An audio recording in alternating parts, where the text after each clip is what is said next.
Hello, আসসালামু আলাইকুম everyone. আশা করি আপনারা সবাই ভালো আছেন। আজ আমি আপনাদের সামনে নিয়ে হাজির হলাম আমের জুসের একটি রেসিপি নিয়ে, কাঁচা আমের। এটি সকলেরই পছন্দ।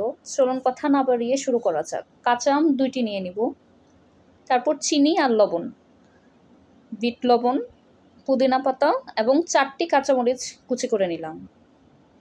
ভিডিওটি ভালো লাগলে অবশ্যই সাবস্ক্রাইব করে দেবেন প্লিজ, এবং সাথে একটি লাইক দিয়ে দেবেন। আমগুলোকে কুচি কুচি করে কেটে নিলাম। এবার ব্লেন্ডারে দিয়ে দেব। পুদিনা পাতা দিয়ে দিচ্ছি, তারপর দিয়ে দিলাম কাঁচা মরিচ, বিট লবণ পর্যায়ক্রমে দিয়ে দেবো আর কি। চিনি ৪ চামচ, লবণ পরিমাণ মতো 1/2 চামচ হলেই হবে। তারপর পানি দিয়ে দিচ্ছি, ব্লেন্ড করে নিলাম। এবার পরিবেশনের পালা।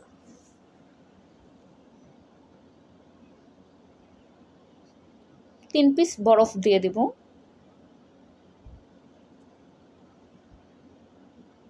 এবং পুদিনা পাতা দিয়ে তৈরি করে নিলাম মজাদার কাঁচা আমের জুস।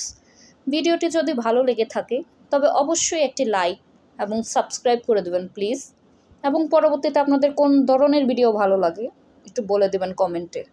Thank you.